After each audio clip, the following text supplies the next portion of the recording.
د هر دور خپل پیرغون خپل قارون وي بیا د هرې صدۍ خپل خپل افلاطون وي ګور پرتوک اوږد کمیس ټوپک په غاړه ضروري نه ده چې دا سړی پښتون وي د هر دور خپل پیرغون خپل قارون وي بیا د هرې صدۍ خپل خپل افلاطون وي ګور پرتوک اوږد کمیس ټوپک په غاړه ضروري نه ده چې دا سړی پښتون وي ډاډه راوغږېږه یاره په زړه زنګ مه پرېږده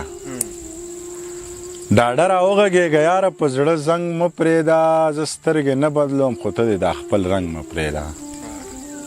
تر دروازې ورسره لاړ شه د لاټین په رڼا په توره شپه داسې یوازې خپل ملنګ مه پرېږده تر دروازې ورسره لاړ شه د لاټین په رڼا په نیمه شپه داسې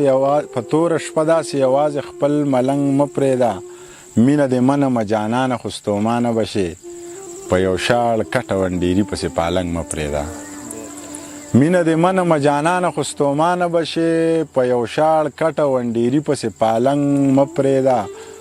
چې نصیحت در باندې بد لګي جو غلي ښیو ستا د قرآن ستا د قسم ووایي چې بنګ مه پرېږده ټکور له پکارېږم کانګار ولې نه یم ټکور له پکارېږم کانګار ولې نه یم چې زه د کار سړی د چا په کار ولې نه یم او چې تا زما دپاره سرو لمبو ته ځان نیولی نو زه به د جانانه تابعدار ولې نه یم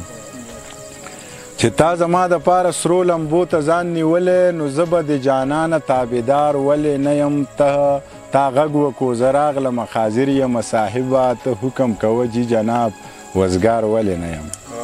تا غږ وکړو زه راغلم حاضر یم صاحبه ته حکم کوه جي جناب وزګار ولې نه یم جینۍ